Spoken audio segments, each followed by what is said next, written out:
Première qualification en motocross. Les 5 premiers vont passer directement à la finale. Une course enlevante remportée par Mike Jones devant Todd Diop et Scott Cheek. Jean-Sébastien Roy est 6e. Il devra passer par la demi-finale. Dans la deuxième qualification, c'est le pilote de la Nouvelle-Zélande, Stacey Alderman, qui prend le départ en tête devant Carl Vaillancourt, le numéro 2. Le jeune pilote a seulement 18 ans. Vaillancourt l'enfile très rapidement et c'est lui qui prendra la commande de cette épreuve pour l'emporter devant Alderman. Et un autre Québécois ira également en finale puisque Nelson Moreau va terminer en 5e position dans cette deuxième qualification. On voit ici Carl qui se défait de cette survisière, comme on l'appelle. Sur le saut, ça se fait de toute beauté et comme on le voit, il est très à l'aise sur le circuit du Stade olympique, ce qui promet bien sûr pour la finale. Le voici à l'arrivée qui salue la foule. Alderman fera également la même chose de façon fort spectaculaire, le pilote de la moto numéro 58. Troisième qualification, Ross Peterson, cette fois gagnant au Stade olympique et de la partie, mais c'est John Dowd qui prend la tête, le numéro 271 dès le départ. Il mène une lutte de tous les instants avec Peter Haven, le pilote belge, qui prend la commande, lui, à la mi-course. On voit ici le dépassement du numéro 56. Il gardera cette première position jusqu'à la fin devant Dowd et Demon Peterson devra passer, voyez-le ou non, par la demi-finale pour participer au Super Motocross Motion Export 16e édition. Nous voici maintenant en demi-finale. Les Québécois vont très bien faire. Alexandre Langevin, le 13, va se battre avec Troy Duran, l'Australien, et Jean-Sébastien Roy, qui, lui, est en 3e position, le 3. Alors, l'Australien qui s'échappe à sa poursuite, le numéro 3, Jean-Sébastien Roy, qui, aidé par la foule, va tenter un dépassement aux dépens de l'Australien. Regardez bien, pour éviter le contact, ce sera malheureusement la chute pour ce dernier. C'était bien sûr sur le triple saut. Langevin, le numéro 13, est maintenant en 2e position. Il réussit très bien le triple saut au même endroit où tantôt Jean-Sébastien Roy a chuté. Il va terminer 2e derrière The Run.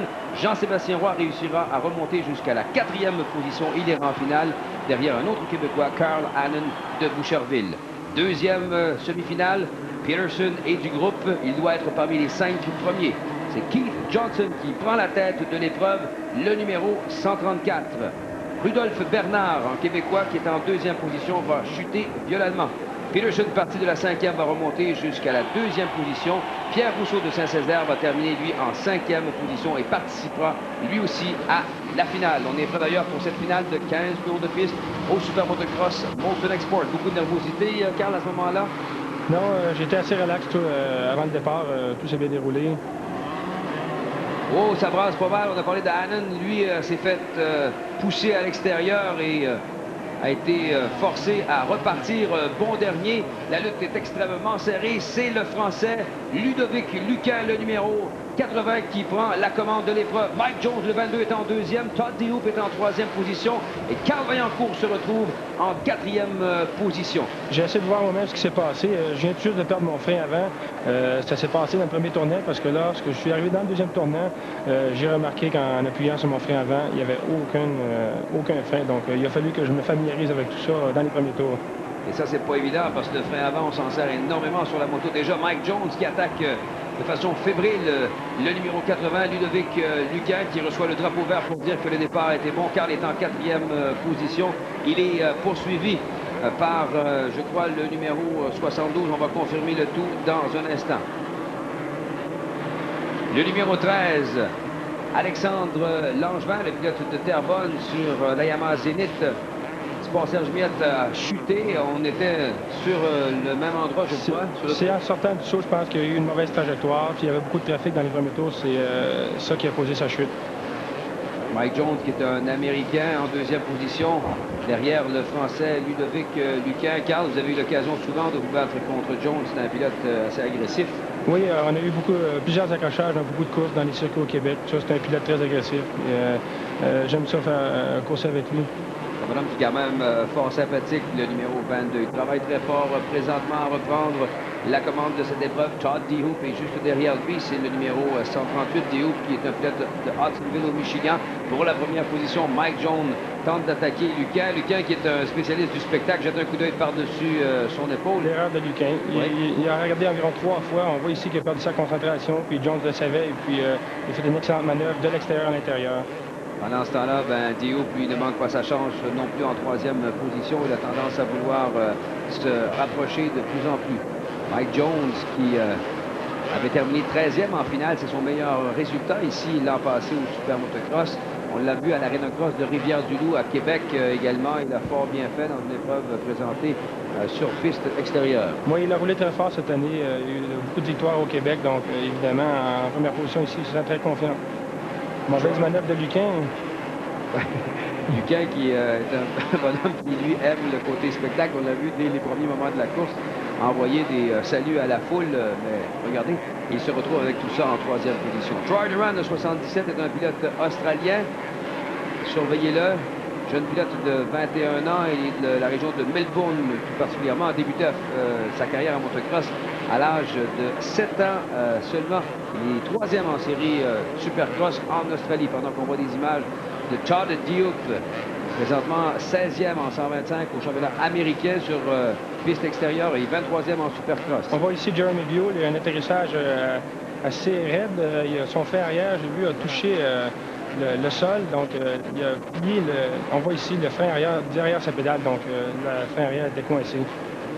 C'est malheureux pour le numéro 148 qui quand même faisait belle figure, le pilote de l'Ohio tout précisément. Regardez bien, on voit ça en reprise. Ouf! Il aurait pu se faire mal, il a perdu la main, l'atterrissage était très sec. Oui, quand on perd le guidon, là, ça peut être dur sur l'estomac. L'estomac et le poignet, oui. Mike Jones, le numéro 22, toujours en tête. Jones, qui est un bonhomme d'assez forte stature. Oui, il est assez volumineux. C'est un gros pilote. Comparé à les autres pilotes, on est plus maigre comparé à Mike Jones. Puis je pense qu'avec sa force, il en prend avantage souvent dans les tournants. En début d'émission, on a parlé justement de la condition physique. Carl, on vous a vu d'ailleurs rouler comme ça en boxeur pour montrer justement que tous les muscles travaillaient. Et justement, la masse musculaire est pas toujours importante, mais elle ne doit pas être trop grosse. Hein? En moto, c'est pas d'être volumineux, c'est plutôt avoir un bon cardiovasculaire pour oxygéner les muscles qui sont très sollicités. Bon. Il y a eu contact là, 155, Scott Sheik qui touchait à quelqu'un. Vous parliez tantôt de la condition physique, mais quand je vous vois évoluer sur des sauts comme ceux-là, ça prend également un synchronisme à toute épreuve. Hein? Oui, c'est pas seulement de la forme physique. Je pense qu'il était une manœuvre assez agressive de Scott Sheik, mais les courses sont pas tellement longues, donc il n'y a pas de temps à perdre. Ça prend combien de temps, Carl, pour acquérir les capacités qu'on voit là? Réussir des triples sauts, des doubles sauts, comme on le fait en ce moment? Je pense le temps, les années, la pratique, c'est sûr que c'est un bon avantage d'avoir un circuit style Supercross comme le Super Motocross pour se pratiquer. Tu n'arrives pas du jour au lendemain à faire des prouesses comme ça. Alors, ça prend une bonne dizaine d'années avant de faire ce genre de course? Dizaine d'années, oui, certain. Commencer assez jeune, puis faire beaucoup de courses. Alors, Mike Jones, on voit, a réussi le triple saut, mais de justesse seulement. Il a plusieurs pilotes dans la finale. Oh, on a vu un dépassement de Scott Sheik dans l'intérieur. Justement, ça aurait pu être dangereux. C'était une manœuvre dangereuse. Je pense que Troy Duran n'a absolument pas attendu ce dépassement-là. Il est resté surpris, puis il s'est tassé, il a laissé la voie. On fait une pause, mesdames, messieurs. On vient dans un moment. Restez là.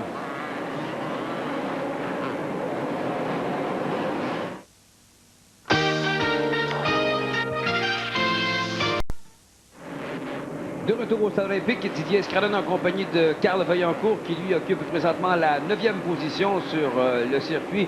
Et Mike Jones qui va de gauche à droite. Là, on vient de doubler, je crois que c'est Buell, ça, oui, qui indique aux autres de passer à côté puisque tantôt on l'a vu, il a eu des difficultés avec son frein arrière pendant que Carl, lui, a des difficultés avec son frein avant. Il faut peut-être expliquer, Carl, justement l'importance du frein avant en motocross, comme un peu partout d'ailleurs. Je pense que les deux freins sont indispensables. La différence ici, c'est que le frein avant, il sert à pointer la moto dans les parties serrées du circuit. C'est pour ça que dans les parties serrées, justement, dès la piste, j'avais de la difficulté à contrôler la moto. Mais pour les parties plus rapides, ça ne m'a pas occasionné tant de problèmes. Il a fallu que je m'ajuste dans les premiers tours, puis je savais que plusieurs pilotes se fatigueraient, donc j'ai pas lâché, puis ça a porté fruit malgré les circonstances. Mais c'était frustrant de ne pas pouvoir donner le maximum. C'est ça, tout le transfert du poids se fait sur la roue avant. C'est elle qui a le plus d'adhérence au moment justement du ralentissement de la moto. Et regardez un pilote qui n'arrête pas de prendre des positions depuis le début. On parle ici de Scott Sheik, le pilote de Germantown dans l'État de New York, la moto numéro 155, la moto verte qui a pris maintenant la deuxième position au départ de Todd DeHoop, le 138, et qui est à la poursuite maintenant de Mike Jones, le numéro 22. Des difficultés pour le numéro 56, là, qui se relève. On parle de Peter Evans. Lui avait chuté, plutôt avait remporté tantôt la victoire dans sa oui, il avait eu une excellente course de qualification. C'est sûr que dans une finale comme ça, il n'y a pas de marge d'erreur encore une fois. Donc une chute et c'en est fait. On l'a vu, on voit Sheik là, qui double 138 DO pour la première position et maintenant à la reprise les difficultés rencontrées par Peter Evans. Il était chanceux, une chance que personne n'a fait le triple saut pour atterrir sur sa moto. Oui, sur la moto c'est encore pas trop pire, c'est quand ça vous arrive sur le dos que ça fait mal. D'ailleurs, quand on parle de blessures, Carl, en motocross, quelles sont les blessures les plus fréquentes et c'est causé par quoi surtout?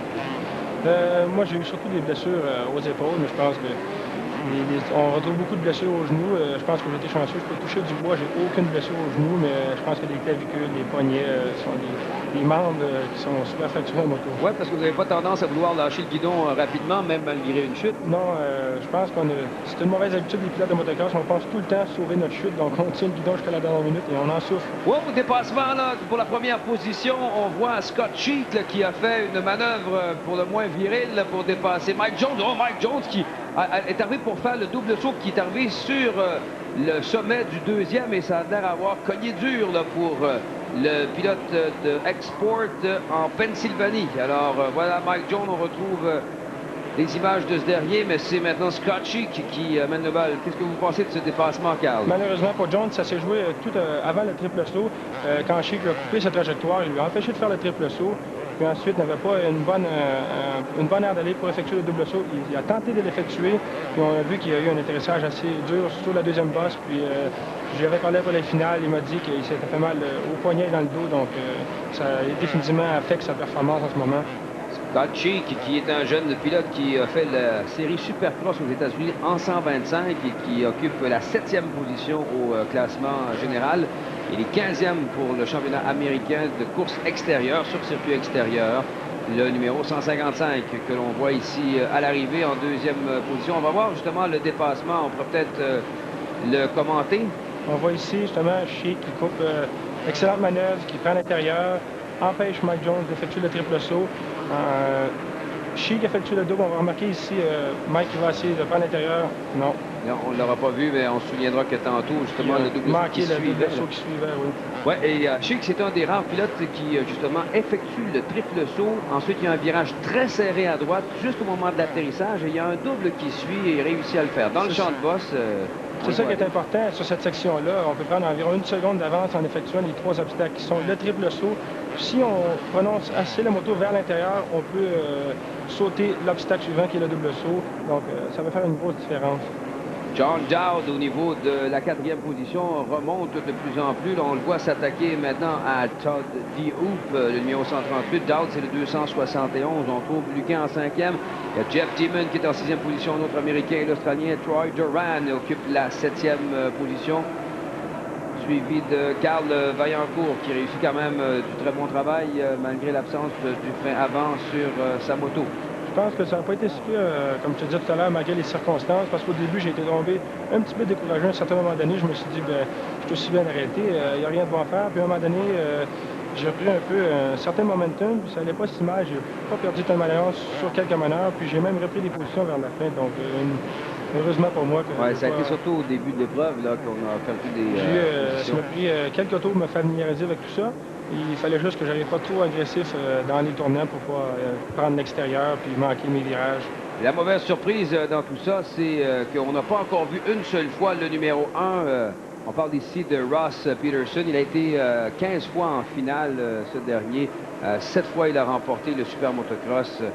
C'est un petit peu la fin de la carrière de Ross Peterson qui, à 32 ans, a décidé de passer un C'est ce peu qu'on pour nous l'eau. dit, mais je peux te dire honnêtement que je vais le voir. Je vais le croire quand je vais le voir. Ouais. Si l'année n'est pas, je vais regarder si Peterson n'est pas là, je vais me dire, ben, c'est vrai, il a pris sa retraite. Mais je pense que c'est pas, il n'est pas à son meilleur en supercross, mais c'est encore un excellent pilote sur piste extérieure. Ouais, vous en savez quelque chose. J'en sais beaucoup. Ouais, lui qui est un dur de dur sur les circuits extérieurs, sur les pistes extrêmement rapides. Regardez ça, le triple saut dont on parlait. Ouais. Non, cette fois-ci, il n'a pas fait le double. Non, je pense que dans la finale, c'était plus difficile à cause des ornières, là, puis c'était difficile de sauter vers l'intérieur et d'effectuer le même obstacle suivant. Jean-Sébastien Roy se retrouve au niveau de la 14e position. Il a connu un très mauvais départ. On voit ici le dernier tour de piste pour Scott Cheek. Je pense que c'est malheureux pour Jean-Sébastien. Je pense qu'il aurait pu faire une meilleure performance. Je pense qu'il s'est peut-être mis un petit peu trop de pression sur les épaules. Il y a eu de la pression de son entourage aussi. Puis je pense que tout simplement pour lui, c'était une mauvaise journée, une journée oubliée. Puis ça va être l'année prochaine. Il pourra revenir très fort, justement. Ross Peterson au niveau de la 16e chez les autres Québécois. Carl Hannon est en 20e position. Nelson Moreau est 22e.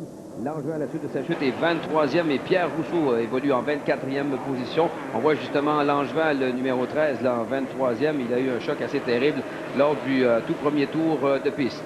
Scott Cheek, le numéro 155, le pilote de l'État de New York, qui s'apprête à aller recevoir le drapeau à damier. Il y va bien sûr de son tour d'honneur. Hein? On fait le spectacle. Vous aimez ça, vous aussi? On va chercher le drapeau à damier. Oh, regardez ça! De fort belle façon devant la foule. Il a réussi la première position. J'ai eu la chance de le faire souvent en qualification, mais j'ai hâte que mon tour vienne pour la finale. Ça viendra. Dodd est en deuxième position. John de son prénom.